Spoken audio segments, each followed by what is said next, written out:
เขามีให้ทุกอย่างที่พ่อแม่น้องต้องการแต่อ้ายนั้นมีให้เพียงหัวใจเขามีเบิดทุกสิ่งเป็นที่พักพิงให้เจ้าอาศัยคนจนคืออ้ายต้องยอมหลีกทางถึงว่าอ้ายสิหักเจ้านั้นหลายเพียงใดผลสุดท้ายคืออ้ายต้องถอยห่างแม้ว่าอ้ายสิเจ็บอ้ายก็สิเก็บเอาไว้ลำพังสิบ่ขัดบ่ฝืนบ่ขวางทางน้องกับเขาแม้ว่าเฮาสิฮักกันปานใดลืมอ้ายสาน้องลาให้น้องนั้นเลือกเอาเขาฮักเขามันคงเป็นไปบ่ได้ทิมอ้ายสาน้องลา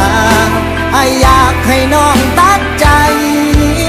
อ้ายมันบ่มีความหมายพ่อแม่น้องบ่ต้องกา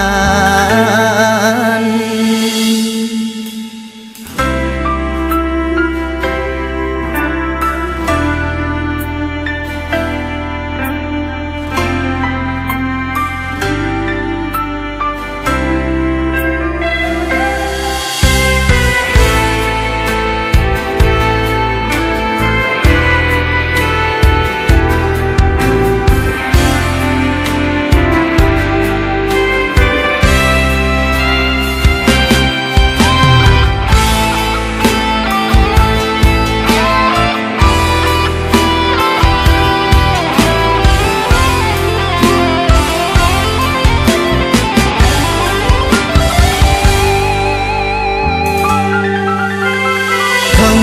อ้ายสิหั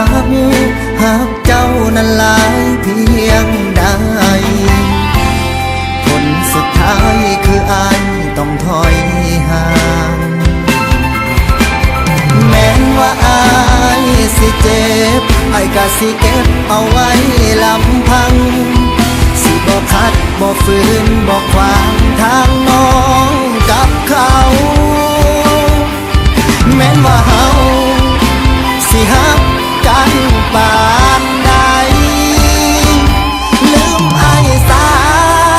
น้องลาให้น้องนั้นเลือกเอาเขาฮักเขามันคงเป็นไปบ่ได้ทิมอ้ายสาน้องลาอ้ายอยากให้น้องตัดใจอ้ายมันบ่มีความหมายลืมอ้ายสาน้องลาให้น้องนั้นเลือกเอาเขาฮักเขามันคงเป็นไปบ่ได้ทิมอ้ายสาน้องลาอ้ายอยากให้น้องตัดใจอ้ายมันบ่มีความหมายพ่อแม่น้องบ่ต้องการอ้ายมันบ่มีความหมายให้น้องนั้นลืมอ้ายสา